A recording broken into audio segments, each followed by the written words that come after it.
Olá, gente linda que me assiste! Hoje eu vou fazer a parte 2 do livro de Enoque. Quantas partes serão? Eu não sei. A primeira parte, se você não viu, foi a volta dos anjos caídos para o dia da matança. Bom, por que eu me interesso tanto por esse livro? Porque ele diz que o nosso mundo é muito bizarro. Ele também diz que a Terra é plana, vai descrever exatamente como é o rosto de Deus, o que acontece com os mortos, né? E também a data exata da vinda de Cristo. Então vamos por parte, ok? Hoje nós vamos falar dos gigantes. Primeiramente, é claro, Enoque foi arrebatado ou teve essa visão. Vamos começar? Nuvens, estrelas e relâmpagos me jogaram até o alto. Então eu estava no céu e vi um muro com pedras e cristais. Passei por uma chama de fogo vibrante, um lugar sobre a minha face. É impossível descrever a extensão deste local. E vi um trono, e debaixo dele saía um fogo flamejante. Alguém grande em glória, assentado mortal algum, podia contemplá-lo. Um fogo flamejante o rodeavam. Entre as miríades e miríades não podiam aproximar-se dele. Porém o santificava os homens, e por isso terá que deixar o céu. Mas foste criado desde o início puros e mortais, mas por causa da cobiça e do derramamento de sangue, os homens tornaram-se mortais. E os gigantes, de espírito e de carne, de agora em diante serão chamados de maus espíritos, pois eles são filhos dos sentinelas dos céus, e de espíritos da maldade serão chamados. Eles são espíritos como nuvens ou néfilins, e na terra ficarão. Oprimem, corrompem, possuem os homens para que caiam, e causam contenda e confusão. Não comerão e nem beberão, mas se esconderão, e virão somente para o dia da matança dos ímpios e dos sentinelas. Agora vai, e digam a eles que nunca obterão paz, pois multiplicaram a maldade sobre a terra. Quer dizer então que eles não comem, não bebem, mas estão aqui, escondidos na terra. Aunque no se ve ninguna criatura, muchos creen posiblemente que algún gigante se encuentre dentro de esta montaña.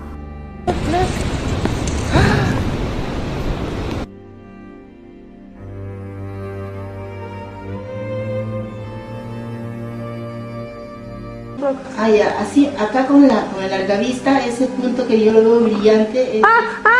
¡Dios mío! ¿Qué? ¡Mamá! ¡Míralo! ¡Ha crecido! ¡Mamá! Se paró hacia arriba, mamá. Acá se ve. ¡Qué miedo! ¡Ay, qué miedo! Me voy a poner a llorar.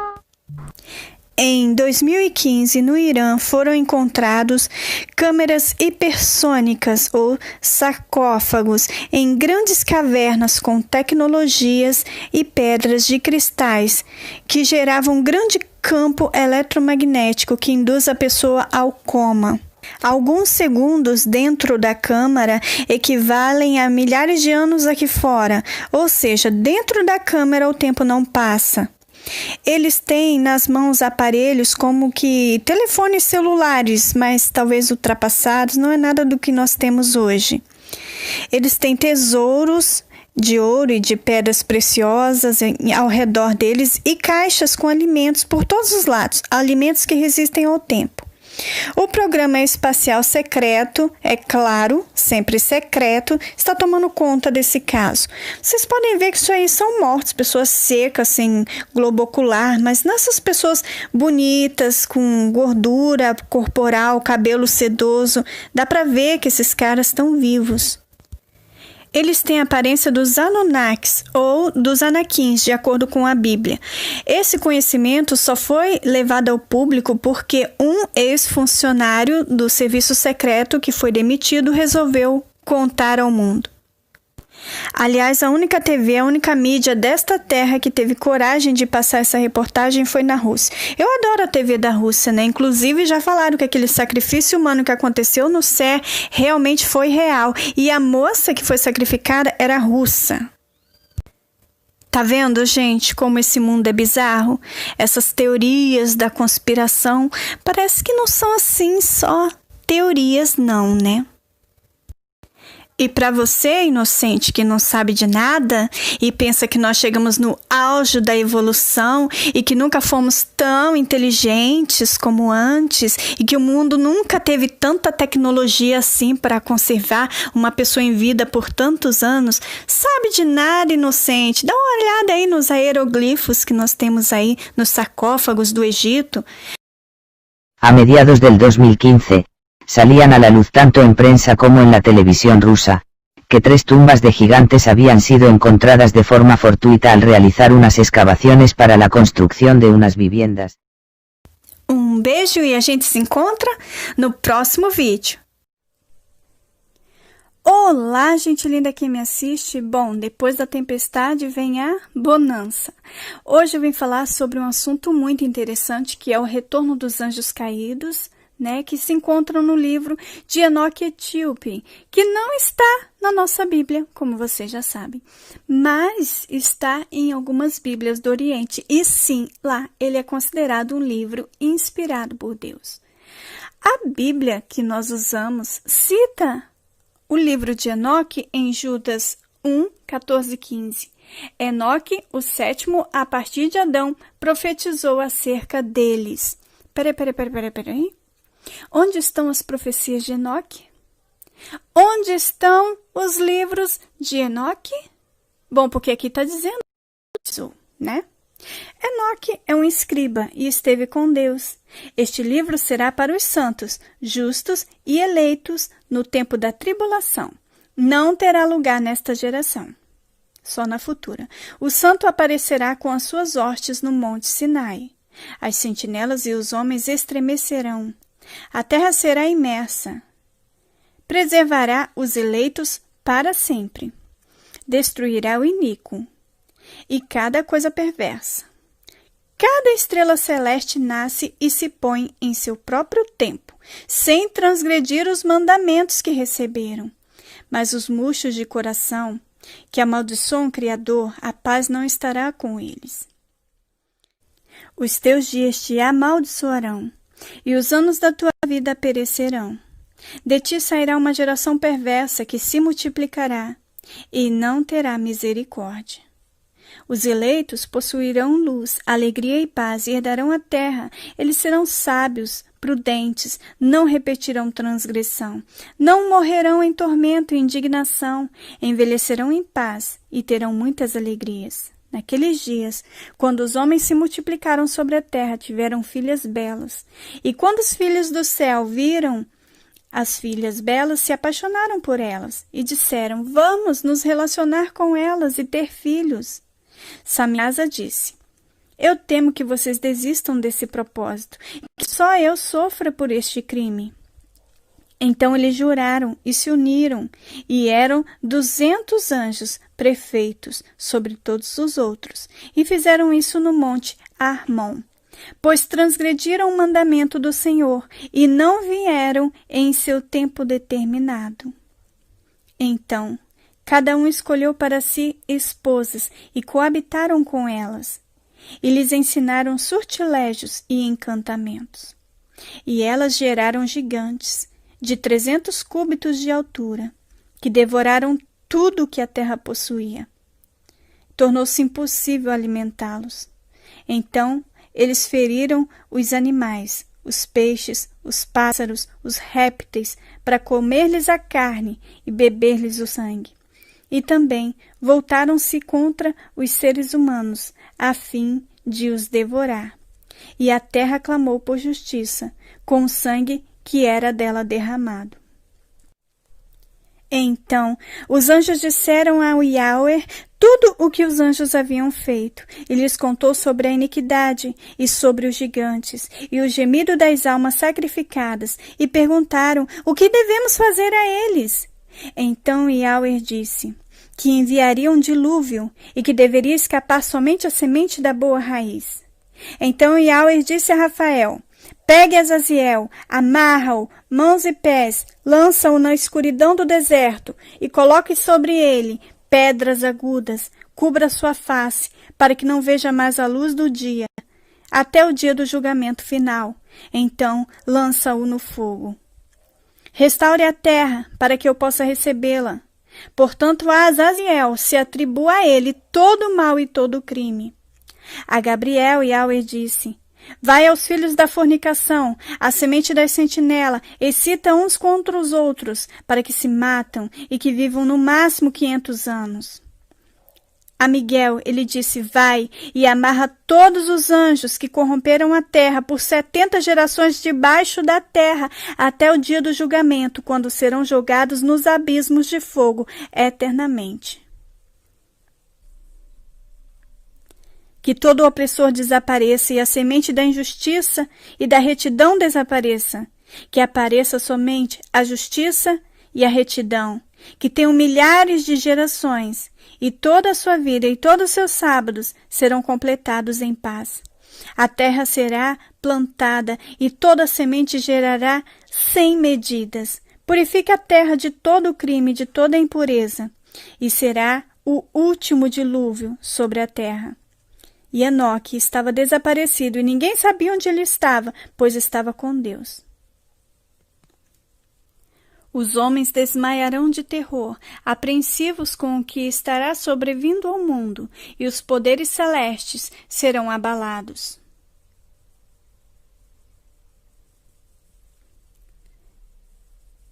E foram soltos os 4 anjos que estavam preparados para a hora e dia e mês e ano, a fim de matarem a 1/3 dos homens.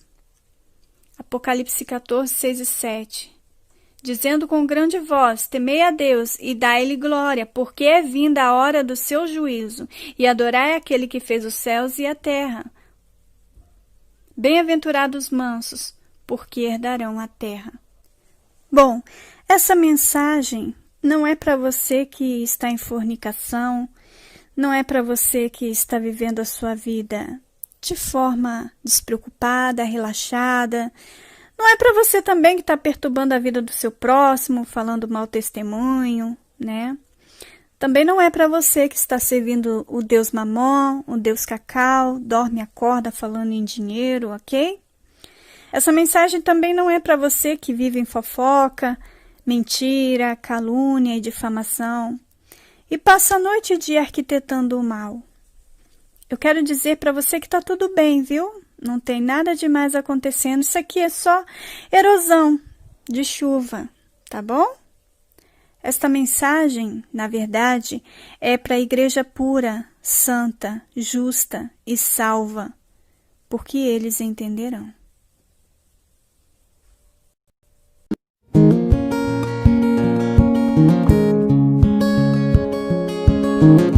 Há muito tempo atrás, eu tinha estudado sobre o livro Apocalipse de Baruque, que foi considerado um livro apócrifo e retirado da nossa Bíblia. Também lendo os comentários, eu vi o comentário de Edmar Alves, pedindo para que falasse sobre esses livros. Bom, já que o vídeo está em ponto de bala, vamos lá. Apocalipse de Baruque, capítulo 24 ao 27. Vai falar exatamente a ordem dos acontecimentos para o fim dos tempos. Bom, vão acontecer 12 coisas, né? 12 acontecimentos no mundo inteiro. As pessoas não perceberão que é o fim. Eu vou falar de uma forma bem rapidinho, porque é exatamente assim que está escrito no livro, tá bom? E eu espero que traga alguma coisa para acrescentar no conhecimento de vocês. Primeiro, privações e escassez de absolutamente tudo e um espanto terrível.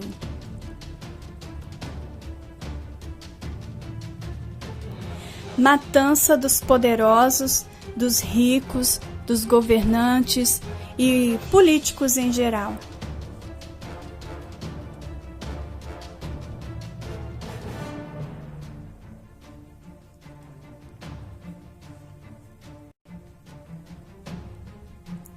Morte de muitos e a redução da população.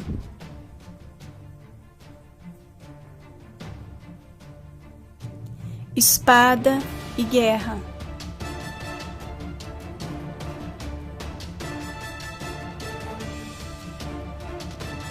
Fome e miséria.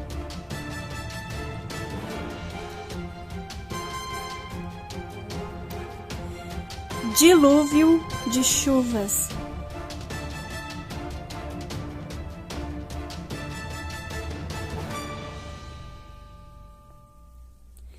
Terremotos como nunca houve sobre a Terra e um horror mundial. Encontro com espíritos e demônios.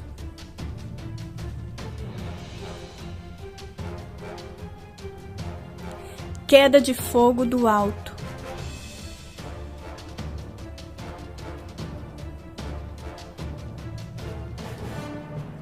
Roubos, saqueios e opressões.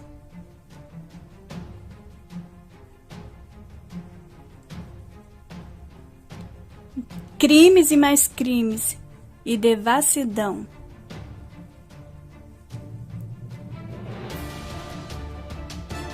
E agora tudo isso junto e misturado. E as pessoas do mundo não perceberão que é o tempo do fim. Haverá proteção somente para aquelas pessoas que apoiarem a Israel ou que não conhecem e nunca nem ouviram falar.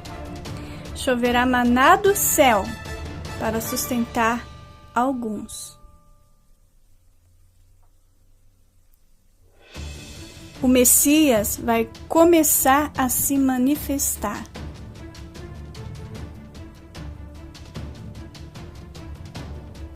Ocorrerá a ressurreição dos mortos em Cristo.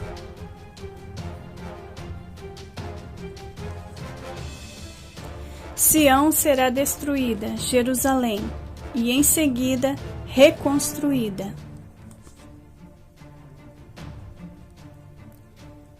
A morte do dragão, Leviatã. E agora vem aquele versículo que eu tenho um pouquinho de pavor. Felizes os que desde agora morrem no Senhor. Mas em Apocalipse de Baruque diz o seguinte: melhor seria sucumbir do que ver todos esses horrores. Gente, existe um Apocalipse mais específico do que esse? Eu não conheço. O que você achou? Escreve aqui embaixo para mim. Um beijo e a gente se encontra no próximo vídeo. Tchau! Gente, eu estou aqui exatamente no lugar onde foram encontrados os pergaminhos, mais ou menos há 50 anos. Ali naquele buraco. Por causa de uma cabrinha, uma cabra que sumiu, o pastor foi atrás. Olá, gente linda que me assiste, muito obrigado pela sua audiência. Bom, ficou uma pergunta muito importante sem responder, mas se eu respondi, me perdoem, eu vou responder agora. Por que eu não faço lives, vídeos ao vivo? Tá bombando, né? É a onda do momento. Eu não faço, porque como vocês já sabem, eu tenho parentes muito complicados, né? De primeiro, de segundo, de quarto, de meia graus, e eu não quero que eles entrem aqui e façam bagunça. Vocês não merecem uma coisa dessa. E outra que às vezes eu falo uma abobrinha ou outra que eu gosto de dar uma cortada, né? Cai bem dar uma cortada. Eu li um livro de Melquisedeque, eu não sei se é o verdadeiro, se é o primeiro, se é o último, se ele que escreveu, se outro que escreveu. Eu sei que foi um livro maravilhoso, eu vou tentar resumir o máximo aqui para vocês, tá bom?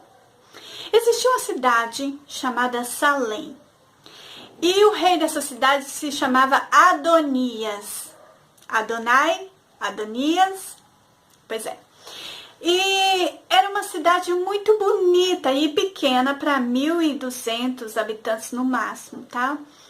e o seu filho se chamava Melquisedeque. Só tinha 12 anos de idade, era um garoto.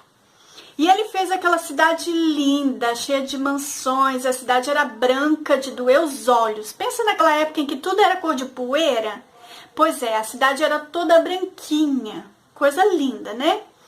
E as casas eram enormes, eram mansões. Ele falou o seguinte: eu vou deixar algumas pessoas morando na cidade e nós vamos fazer o teste. Não sei se era um ano. E as pessoas... Não, era mais de um ano.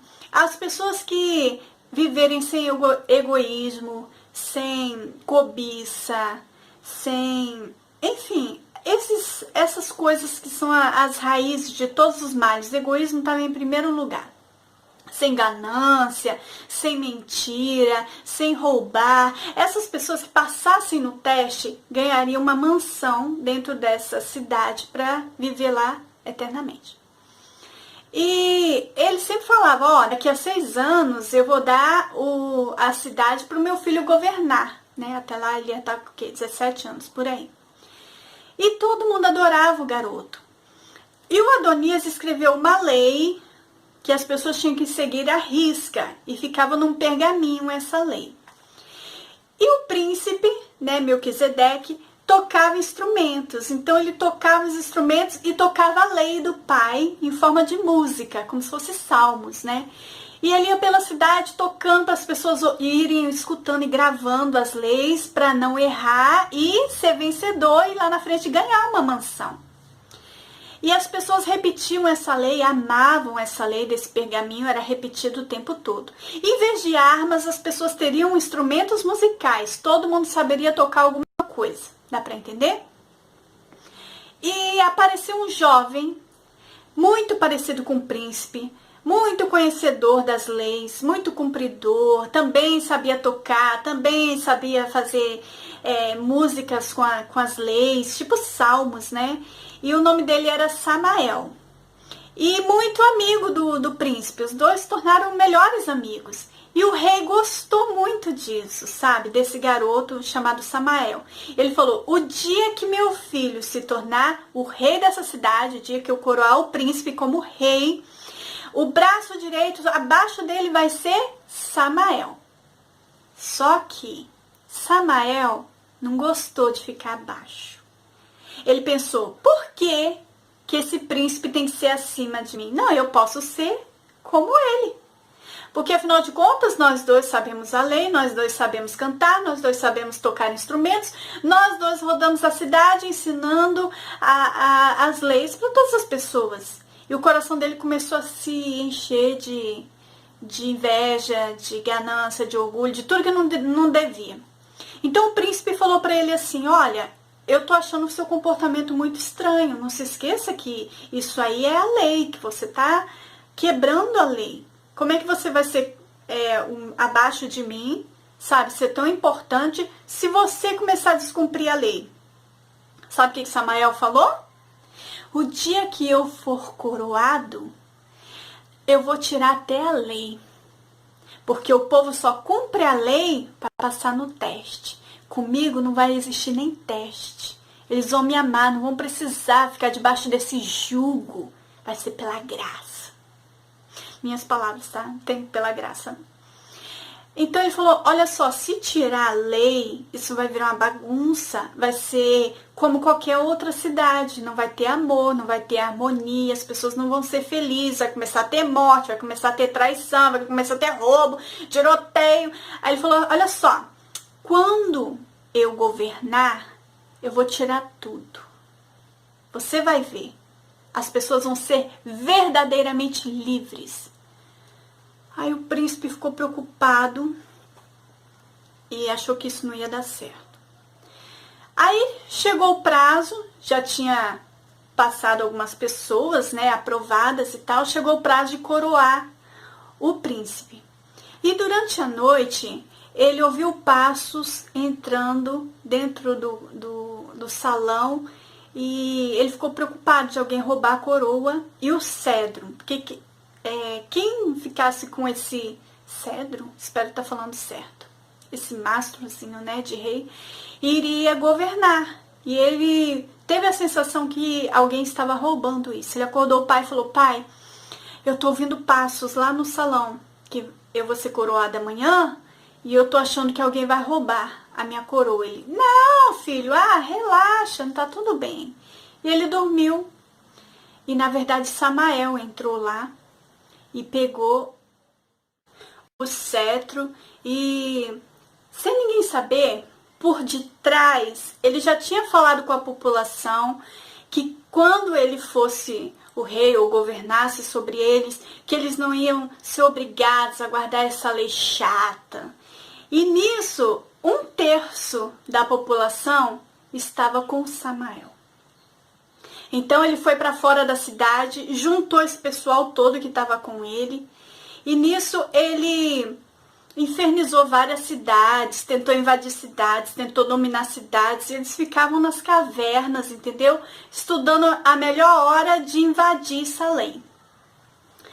Quando Melquisedeque acordou, foi para a coroação, o pessoal percebeu que estava meio vazio, né? Alguma coisa tinha acontecido.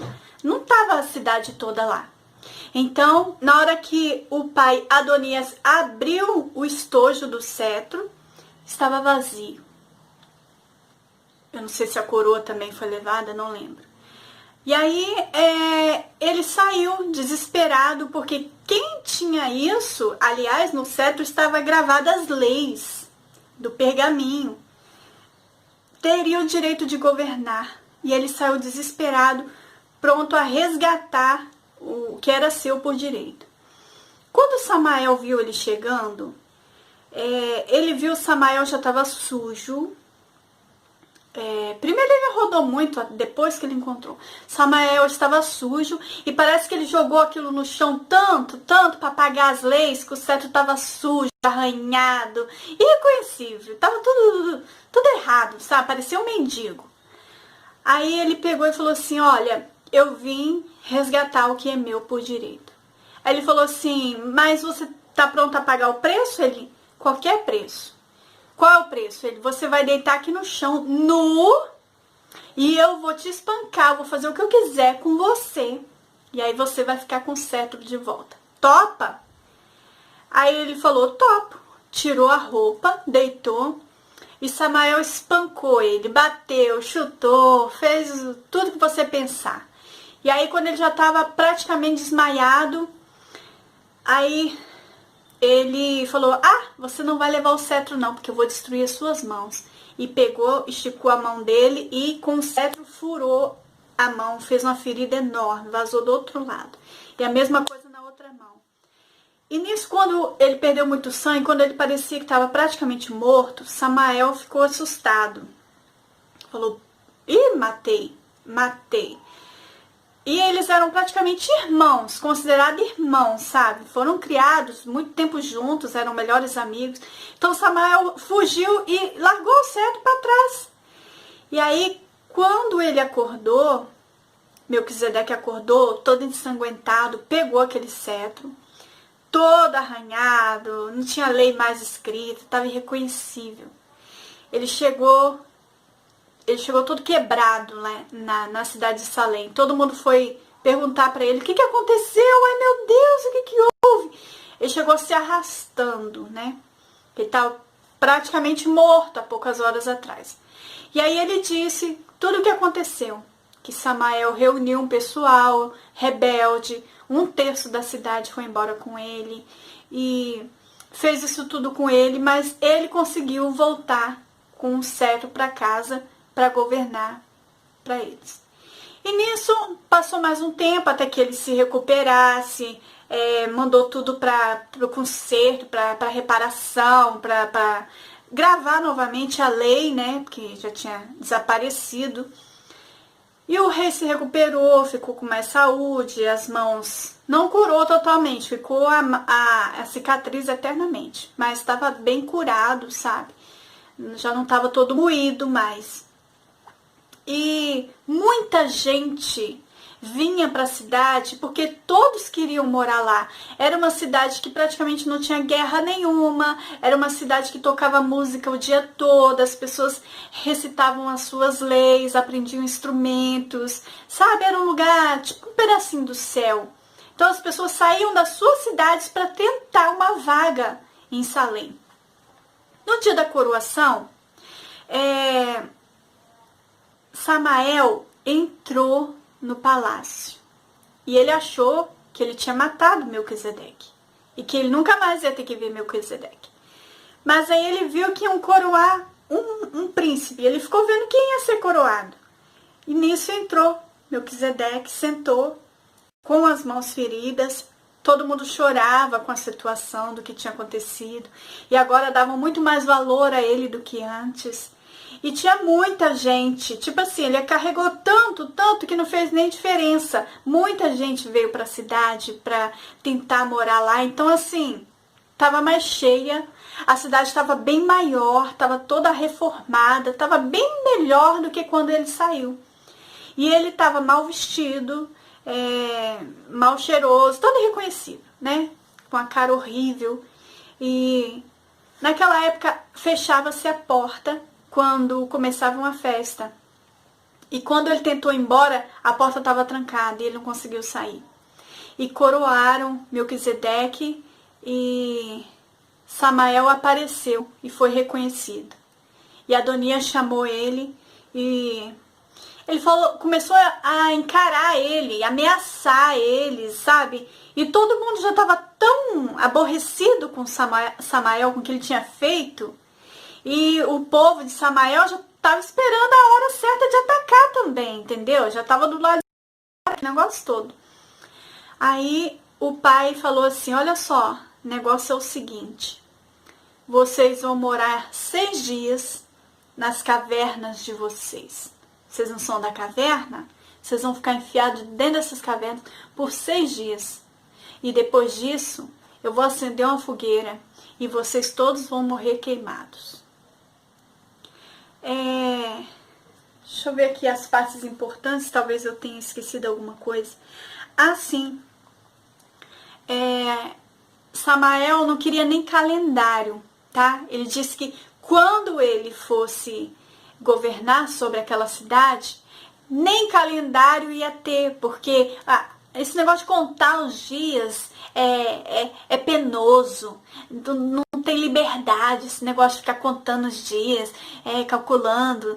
Então, assim, ele perdeu o tempo, ele esqueceu o tempo em que o rei seria coroado. Ele ficou perdido, porque ele não seguia mais nada. Tudo é lei, tudo é saco, entendeu? E o dia do julgamento dele chegou e ele nem percebeu. O que eu achei de interessante? Nesse livro fala que para que as pessoas herdassem Salém, elas também teriam que ser fiéis à guarda dos sábados, guardassem os sábados como dia de sagrado. Outra coisa, Abraão, quando ele se encontrou com Melquisedeque, ele se encontrou 2 vezes, é o que diz nesse livro. Uma vez foi quando ele recebeu as visitas, 3 homens na casa dele, e um deles disse que Sara ia ficar grávida. Esse mais falante, que disse que ela ia ficar grávida daqui a 1 ano, ela já era velha, estéril, e disse que ela teria um bebê no ano que vem. Ele diz nesse livro que era Melquisedeque, né? A gente considera que eram anjos.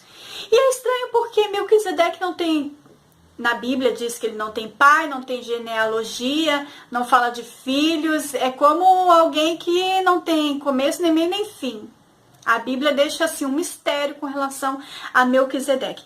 Outra coisa que Abraão se encontrou com ele foi quando ele venceu a batalha, lembra? Resgatou o sobrinho Ló. E aí ele devolveu o dízimo a Melquisedeque, e Melquisedeque trouxe pão e vinho para ele. Na verdade, Abraão foi convidado para a coroação de Melquisedeque. Esse pão e vinho, na verdade, era a festa que ele foi convidado, para a sua coroação. Não foi uma santa ceia, lava-pés, não. Foi a festa da coroação de Melquisedeque, que Abraão e Sara foram convidados. O livro termina assim. Abraão chega para ele e fala assim: você sabia que nós estamos aguardando um Messias e ele tem uma história muito parecida com a sua? E Melquisedeque chorou, ficou muito emocionado e falou assim: escreve tudo isso, vamos escrever em livros e eu vou escrever também. Nós vamos guardar esses rolos numa caverna no deserto, e esses manuscritos vão ser encontrados nos últimos dias, presta atenção, por um beduíno da tribo de Tamiré, não sei falar essa palavra, no fim dos tempos. Gente, em 1946 para 47, no Mar Morto, foi encontrado esses manuscritos. Eles estavam praticamente se desfazendo na sua mão, porque são antigos demais, e lá diz, seriam considerados apócrifos pelos professores, teólogos, eruditos da época, mas mesmo assim, muita gente não aceitando, ele iria transformar vidas para o dia do juízo que estaria próximo. Aí você calcula, 1947 esses livros foram encontrados, né? São os manuscritos do Mar Morto. Quanto tempo já não se passou? Quase 50 anos. Então, gente, a gente está na beira, né, desse dia acontecer.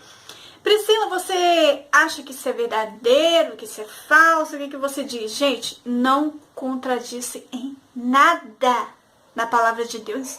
Só acrescentou.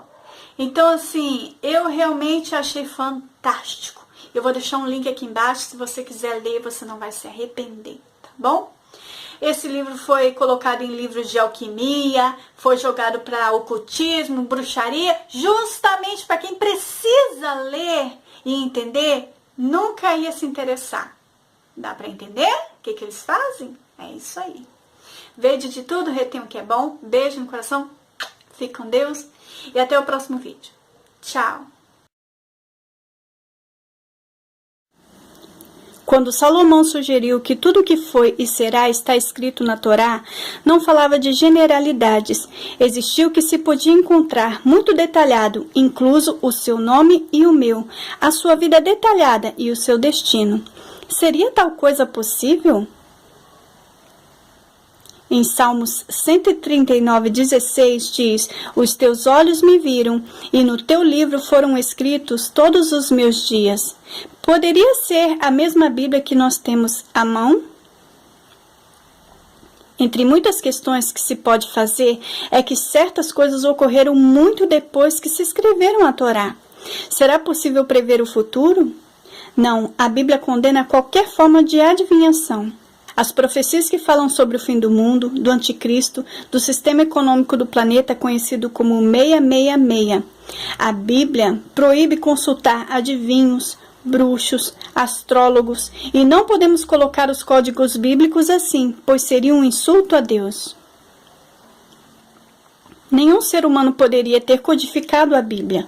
Alguma inteligência que se pode ver através do tempo codificou a Bíblia há mais de 3.000 anos com informação do mundo atual.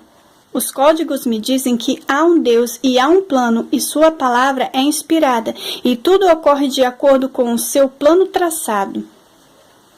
Decidimos provar os códigos bíblicos com um voluntário, Bob Berson, produtor da TV de Colorado. Ele é tratado como um homem de negócios em sua comunidade, e foi isso que encontramos. Fiquei totalmente assombrado quando encontraram mais de 4.000 Berson.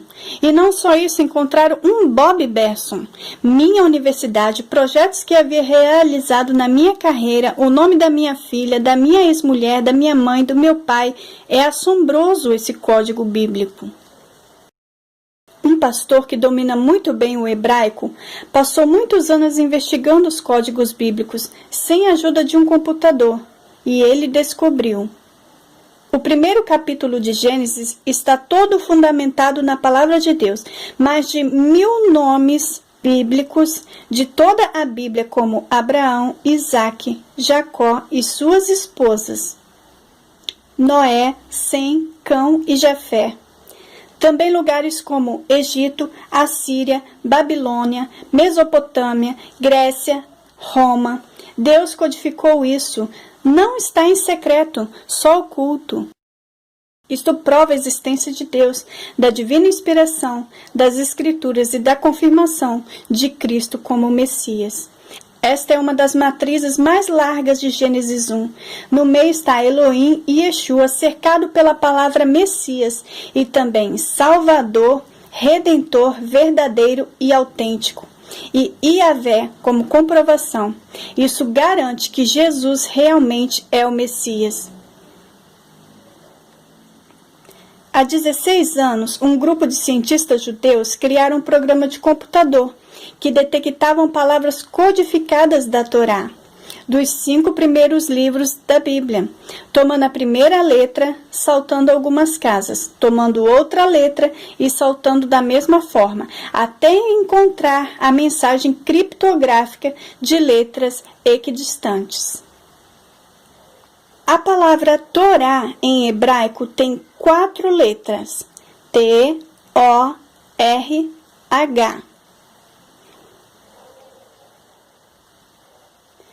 No livro de Gênesis, de 50 em 50 letras, encontramos a palavra Torá. Porém, poderia ser apenas uma coincidência. Mas no próximo livro, encontramos novamente a palavra Torá, de 50 em 50 letras. E em Números e Deuteronômio, encontramos a Torá ao contrário, como se os 2 primeiros apontassem para Levíticos, e os 2 últimos também apontassem para ele. Mas em Levíticos, saltando 50 letras, temos a palavra Iavé ou Javé. Tudo aponta para o nome de Deus. Desta forma, nós temos os 2 livros que trazem a Torá, apontando para o meio, os 2 últimos livros, a palavra Torá ao contrário, apontando para o livro de Levíticos, que tem a palavra Iavé. Agora que temos computadores modernos, podemos constatar que a probabilidade que isto ocorra por acidente é 1 em 3 milhões.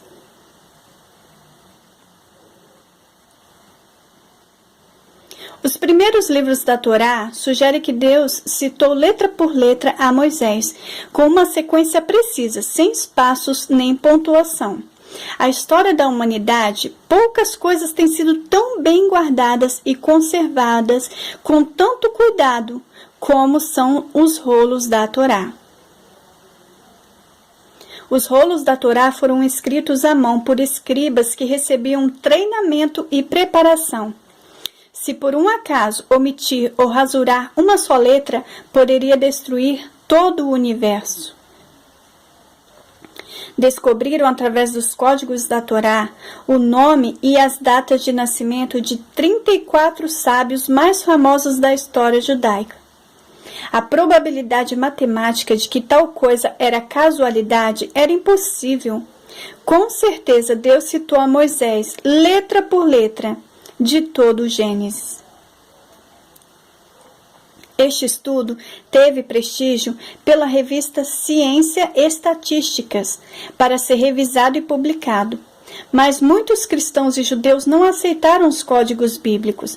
A própria Bíblia diz em Provérbios 25:2, que diz assim: a glória de Deus está nas coisas encobertas, mas honremos aqueles que as descobrem e nos explicam. A gente nunca deixa de sentir fascinação pelos códigos secretos da Bíblia. Em 1994, o mundo científico e religioso se estremeceu com um artigo publicado pela revista Ciências e Estatísticas, De acordo com este, o livro de Gênesis continha o nome de pessoas que viveram muito tempo depois que ele fora escrito. Poderia por acaso esse código revelar o futuro? Ele prova que Jesus é o Messias descrito pelo Novo Testamento? Descreveria o ódio no Oriente Médio? Se pode verificar a veracidade do código e a condição do mundo atual. Poderiam os computadores modernos revelar o descobrimento científico mais magnífico de todos os tempos? Em 1990, a cidade de Tel Aviv, Israel, temia as ameaças de Saddam Hussein. A pergunta não era se iriam disparar mísseis, mas sim quando ele faria isso. Poderiam usar armas químicas ou biológicas. Se o governo de Israel soubesse pelo menos quando se sucederiam os ataques, poderiam se preparar melhor. Mas tudo o que podiam fazer era preparar os cidadãos para o pior, 24 horas por dia, 7 dias na semana. Entretanto, em Jerusalém, 3 cientistas israelitas estudavam a Bíblia com a ajuda de computadores, a fim de descobrir a data exata do ataque. Estavam buscando algo impossível e muito específico no futuro e descobriram que ocorreria no terceiro sabate, 18 de janeiro de 1991. Então, informaram ao Serviço Secreto de Israel. E, assim como previsto, Iraque disparou o primeiro míssil na cidade de Tel Aviv. A equipe de investigadores, cientistas, haviam decifrado a data exata mediante o assombroso código bíblico. Um ano antes do assassinato do primeiro-ministro de Israel, Isaac Rabin, Michael, um cientista, descobriu o nome deste nos códigos da Bíblia e tentou desesperadamente avisá-lo. Porém, não deram crédito ao aviso. Antes que se passasse um ano, o primeiro-ministro foi assassinado. Algum tempo depois, ele descobriu o nome de um outro político de Israel. Porém, desta vez, a mensagem era diferente. Encontramos o nome de Netanyahu e escrito eleito. E me preocupei, porque todos nós sabíamos que ele perderia as eleições. Não havia dúvida alguma. Então, será que o código bíblico estava errado? Então esperamos uma semana. Depois, Netanyahu foi eleito. A quantidade de papel era tanta que não se podia contar. E isso foi previsto há mais de 3.000 anos atrás.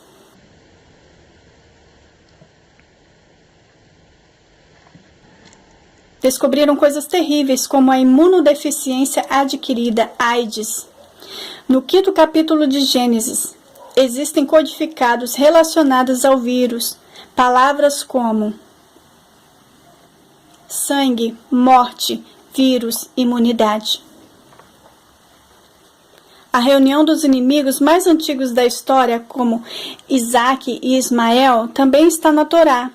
O processo de paz no Oriente Médio revela a tensão do mundo nos últimos anos e nos capítulos 8 e 9 de Deuteronômio.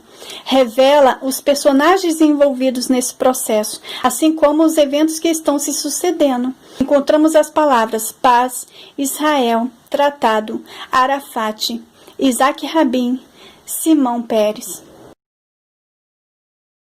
Na Torá também encontramos 57 datas específicas da vida de Thomas Edison e os de suas esposas, lugares onde viveu e seus inventos. E você acha assombroso tanta informação em um texto pequeno? Então, considere isso. Um estudante dos códigos da Bíblia descobriu que toda a história de Israel poderia estar codificada no capítulo 32 de Deuteronômio.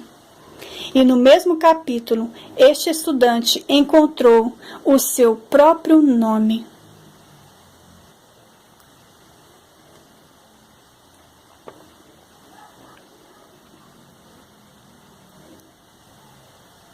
Os códigos bíblicos estiveram guardados por anos, aguardando a invenção dos computadores para demonstrar que realmente ele existe.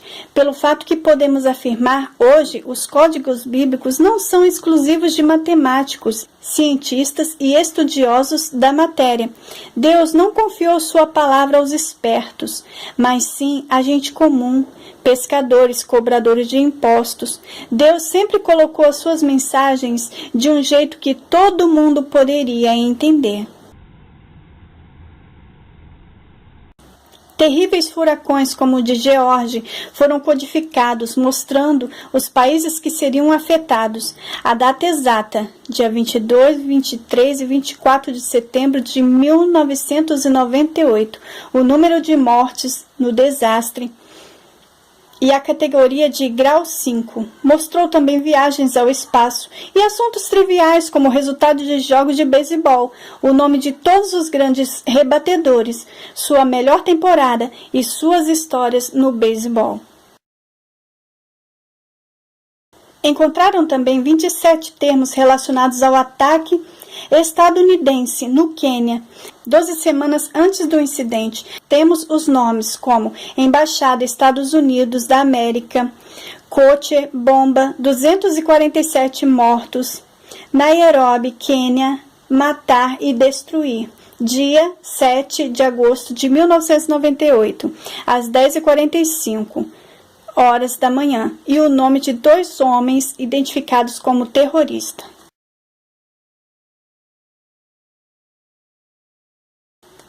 Cremos que estamos diante de um crescimento petrolífero maior deste mundo, porque nossos geólogos dizem que esta riqueza está a grande profundidade no território de Israel. Quando ouvi falar dos códigos bíblicos, pensei, será que algo tão grande vai existir na história de Israel? Como podem os códigos bíblicos serem tão seguros e exatos quanto a profundidade e o dia que provavelmente vamos encontrar o petróleo, o mês e a quantidade? Eu tratava de investigar os códigos bíblicos sobre a extração do petróleo em Israel. E o resultado era uma matriz muito impressionante. Encontrará petróleo na região do Mar Morto em abundância. Está tudo confirmado nos códigos bíblicos. Em Nova York, Kid Jackson estava estudando uma matriz da Torá que prediz a destruição da Babilônia moderna e, como alguns sugerem, esta é a cidade de Nova York. Eu encontrei uma matriz no livro de Levítico que predizia um ataque terrorista contra Nova York um pouco depois do ano 2000. A informação codificada se assemelha ao livro de Apocalipse. Pode ocorrer também nos próximos 10 anos.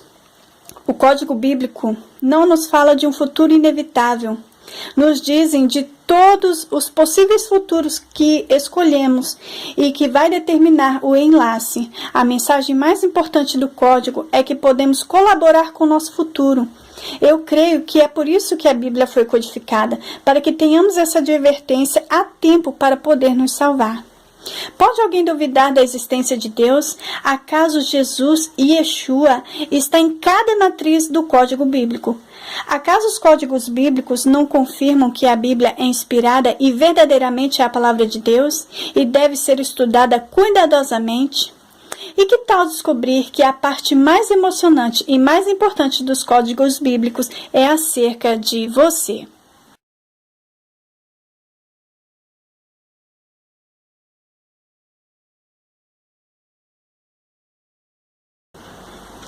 Olha que interessante que eu achei aqui, um livro infantil com poemas e orações a Satanás, distribuído nas escolas públicas. Muito interessante, né?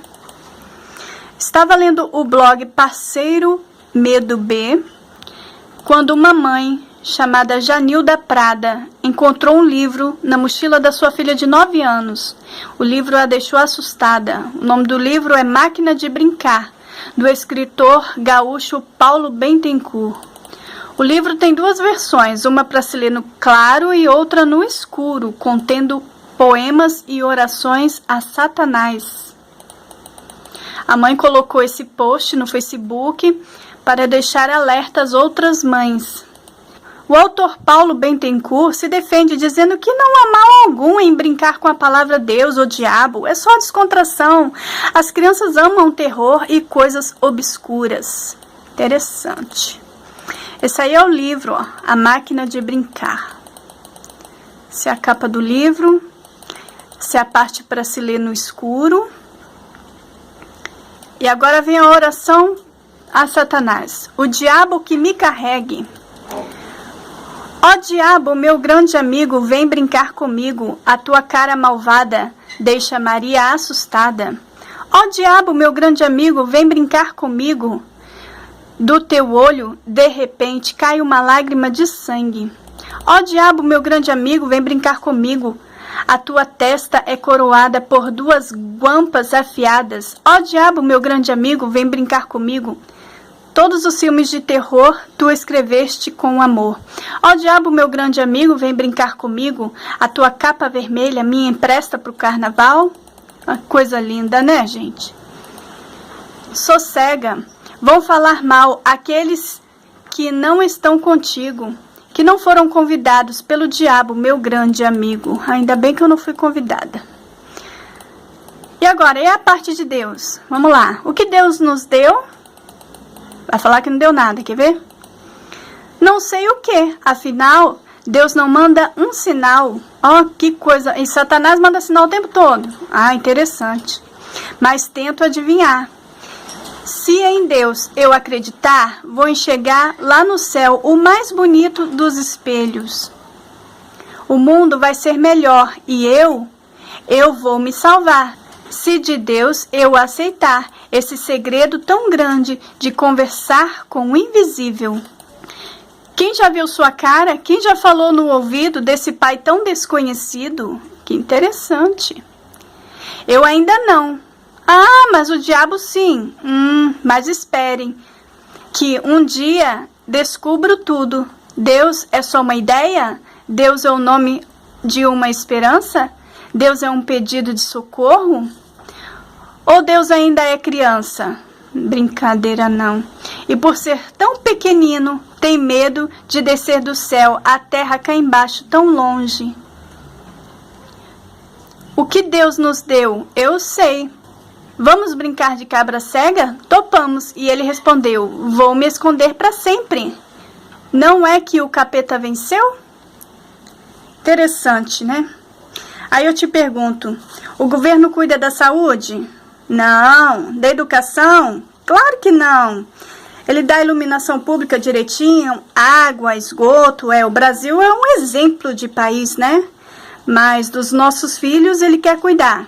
Educar do jeito dele. É cartilha pornográfica, é a lei da palmada. Enquanto isso eu vou protelando cada vez mais em fazer um neném, né? Tudo que esse governo quer é aumentar o exército do inferno. Abre o olho, minha gente.